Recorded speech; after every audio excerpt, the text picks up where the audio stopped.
नमस्कार, hot topic में आपका स्वागत है। मैं हूं अखिलेश शर्मा।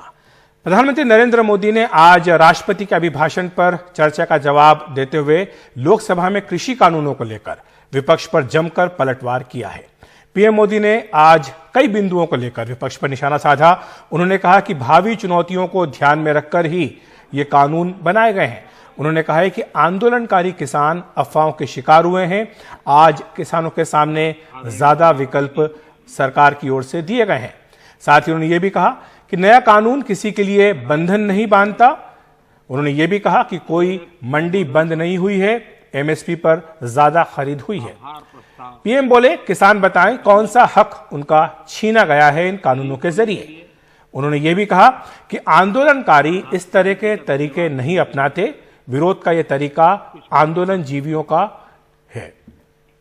उन्होंने ये भी कहा कि ट्रिपल तलाक, दहेज कानून बिना मांग के देश की जरूरतों के हिसाब से फैसले किए गए हैं। उन्होंने ये भी कहा कि कोई भी निर्णय जो सरकार करती है वो कभी भी 100% स्वीकार नहीं होता है। संकल्प शक्ति का परिचय है। विकट और विपरीत काल में भी ऑर्डिनेंस के द्वारा ये तीनों कानून लागू किए गए थे। बाद में पार्लियामेंट में भी पारित हुए। कानून लागू होने के बाद न देश में कोई मंडी बंद हुई है, कानून लागू होने के बाद न कहीं एमएसपी बंद हुआ है। ये सच्चाई है जिसको हम छुपा करके बातें करते हैं, इसका कोई मतलब नहीं है। इतना ही नहीं, एमएसपी की खरीदी भी बढ़ी है और ये कानून नए बनने के बाद बढ़ी है। और इसलिए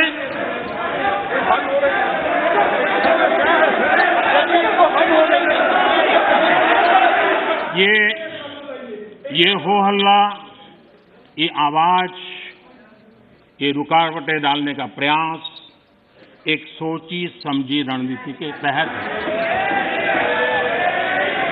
और सोची समझी रणनीति ये है कि जो झूठ फैलाया है, जो अफवाहें फैलाई हैं, उसका पर्दाफाश हो जाएगा, सत्य वहां पहुंच जाएगा तो उनका टिकना भारी हो जाएगा।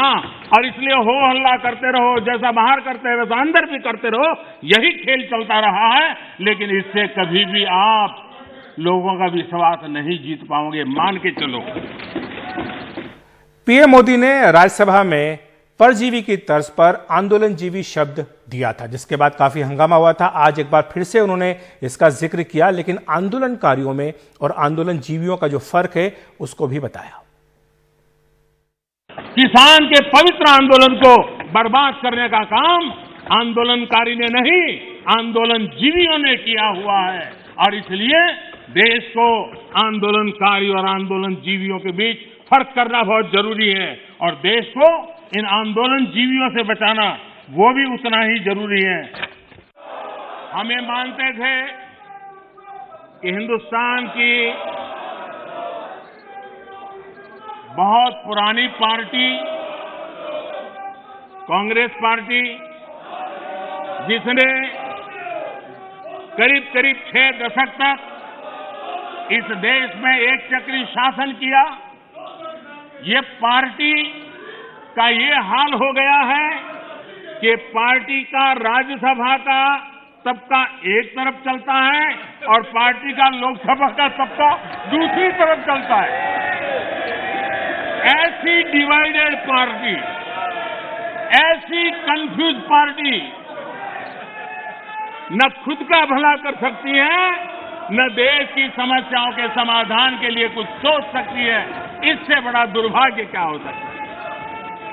कांग्रेस पार्टी राज्यसभा में भी है, कांग्रेस पार्टी के वरिष्ठ नेता राज्यसभा में बैठे हैं, लेकिन वो एक बहुत आनंद और उमंग के साथ वाद विवाद करते हैं, विस्तार से चर्चा करते हैं, अपनी बात रखते हैं। और यही कांग्रेस पार्टी का दूसरा तबका अब समय तय करेगा। तो पीएम मोदी ने कांग्रेस पार्टी को विभाजित पार्टी बताया है, जिसका रुख राज्यसभा में अलग है, लोकसभा में अलग है। इस पर कांग्रेस पार्टी ने भी जवाब दिया है। सिर्फ ये चाहते हैं कि आप इसको वापस करें। 6 वाट्स चाहते हैं रिफिल, REPEAL। आसमान नहीं टूट पड़ेगा, किसान ने लोगों से बात करो, नए ढंग से नए सिरे से लाओ, कोई हर्ज नहीं। मैं आपको विरोध इसलिए नहीं करते कि आपको हमें पसंद नहीं है, मैं विरोध करते ही मजबूर होके, क्योंकि ये किसानों को ये बदहाल, ये बर्बादी हमें और सहन नहीं जाता। इस बीच कांग्रेस महासचिव प्रियंका गांधी वाड्रा ने आज उत्तर प्रदेश के सहारनपुर में किसानों की महापंचायत करके मोदी सरकार पर तीखे हमले बोले हैं। प्रियंका गांधी ने किसानों को संबोधित करते हुए कहा कि तीनों कृषि कानून राक्षस की तरह हैं जो किसानों को मारने के लिए लाए गए हैं। उन्होंने परसों राज्यसभा में दिए प्रधानमंत्री मोदी के बयान का जिक्र करते हुए कहा कि किसानों को आंदोलनजीवी कहना उनका अपमान है। उन्होंने कहा कि सरकार को तीनों कृषि कानून वापस लेने ही होंगे।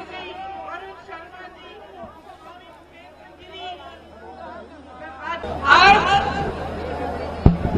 जो तीन कानून इस सरकार ने बनाए हैं वे राक्षस रूपी कानून है जो किसान को मारना चाहते हैं।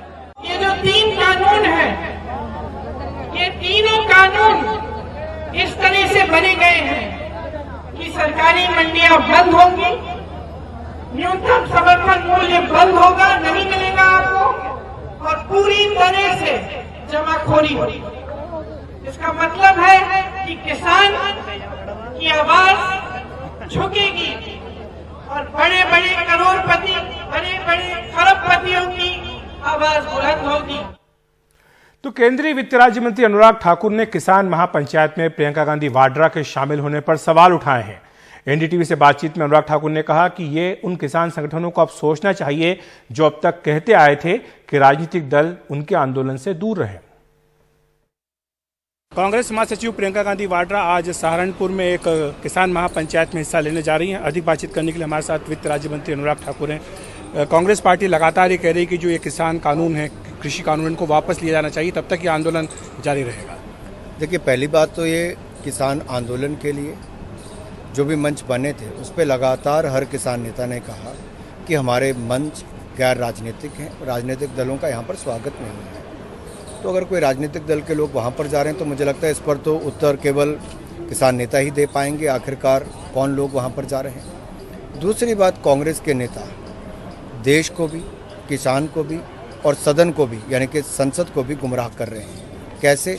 कल एक कांग्रेस के ही सांसद ने जब पहले ये कहा कि उसने उल्लेख किया कि इस कानून में मंडियां बंद हों, कोई उत्तर दीजिए कि किस क्लॉज के अंतर्गत आप कहते हैं कि मंडी बंद हो सकती है। उनके पास इसका कोई जवाब नहीं था। मैंने 3 से 4 बार खड़े होकर पूछा किस क्लॉज के अंतर्गत मंडी बंद होगी, कांग्रेस के सांसद के पास कोई जवाब नहीं था।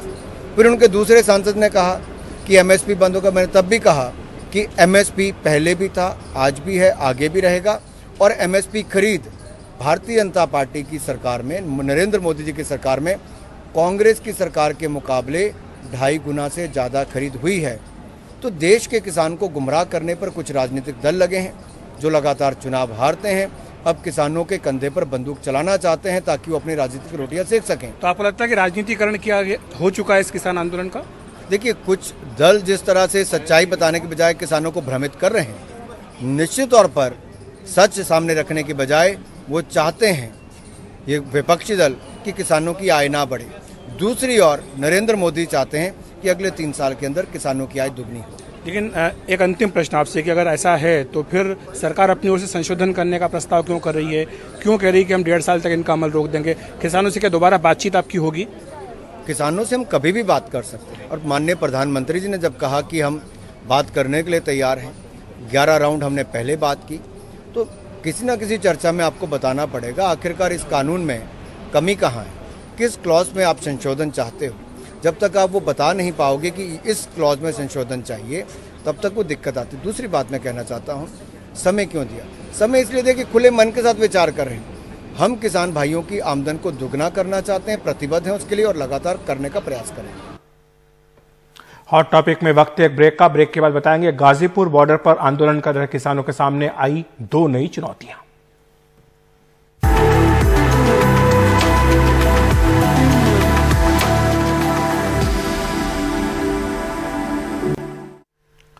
दिल्ली यूपी की गाजीपुर बॉर्डर पर चल रहे किसान आंदोलन के सामने अब 2 बड़ी चुनौतियां हैं। पहली है मौसम, दूसरा है गन्ने की कटाई। इन दोनों कारणों से किसान की जो खेतों में व्यस्तता है वो लगातार बढ़ रही है। इसके बावजूद किसान आंदोलन में पैसों और खाने पीने की सप्लाई में कोई कमी नहीं आने दे रहे हैं। पटियाला से लेकर मेरठ तक और गाजीपुर बॉर्डर पर किसान पैसा और रसद पहुंचा रहे हैं। रविशंजन शुक्ला की रिपोर्ट। कितने लोग आए गांव से आपको? हमारा खास गांव है, हमारा जयसिंहपुर गांव है। जयसिंहपुर किस चीज के मेरठ के जयसिंहपुर गांव के दर्जन भर से ज्यादा लोग गाजीपुर बॉर्डर पर 50,000 रुपए लेकर पहुंचे हैं। किसान आंदोलन में पैसे की कमी ना पड़े, इसके चलते पूरे गांव से चंदा इकट्ठा करके पदम सिंह और उनके साथी भारतीय किसान यूनियन को देने पहुंचे हैं।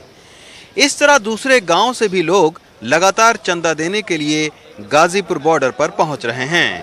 हमने 51,000 रुपया यहाँ पे दिया है लाके, और हम कह रहे हैं कि भाई सभी किसान कह रहे हैं कि भाई कुछ पैसे इकट्ठे करके और वहाँ पे पहुँचाओ, ताकि हमारा आंदोलन में जान पड़े और जो कमी है पैसे की वो दूर हो।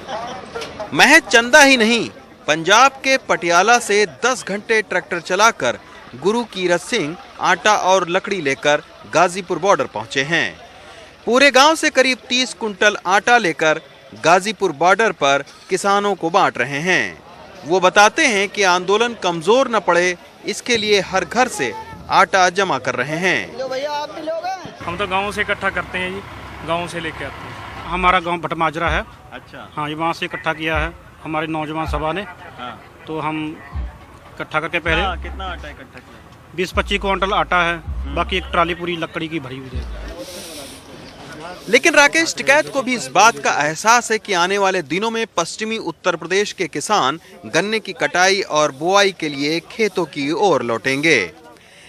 साथ ही गर्मी की दस्तक से मुश्किलें ज्यादा बढ़ेंगी। ऐसे में लंबे समय तक आंदोलन को चलाना एक चुनौती भरा काम है। प्रधानमंत्री जी कहते हैं कि हम बातचीत करने के लिए तैयार हैं, आप लोग अड़े हुए हैं। नहीं, ऐसा नहीं, बात करवाओ ना, कहाँ है, हम तो बात करना चाहते हैं। तो इतने राउंड की बातचीत हुई, फिर भी बात तो नहीं बन रही अगर है। नहीं बात बनी, अड़े मत इतना क्यों अड़े हैं लोकतांत्रिक? आधे रेट में फसल बिखरी है, तोड़े भी ना क्या? तो ये सर कब तक आंदोलन चलेगा? ये आंदोलन खत्म कहाँ हो रहा? हालांकि सरकार का रवैया देखकर किसान नेता अब ज्यादा से ज्यादा पंचायत करके कृषि बिल पर लोगों में जागरूकता पैदा करने की कोशिश कर रहे हैं। सरकार शायद ये जानती है कि किसान बहुत ज्यादा दिनों तक खेती किसानी को छोड़कर इस तरह सड़क पर नहीं बैठ सकते हैं, लेकिन किसान नेता भी इस बात को जानते हैं और यही वजह है कि किसान नेता बार बार किसानों से ये कह रहे हैं कि खेती और आंदोलन दोनों एक साथ चलेंगे। लेकिन देखना होगा कि अब सरकार और किसानों के बीच बातचीत का सिलसिला दोबारा कब तक बहाल होता है। गाजीपुर बॉर्डर से राकेश कुमार के साथ Ravishanjan Shukla, NDTV India. Hot topic में इतना ही, लेकिन एनडीटीवी इंडिया देखते रहिए। ब्रेक के बाद संकेत उपाध्याय लेकर आ रहे हैं खबरों की खबर।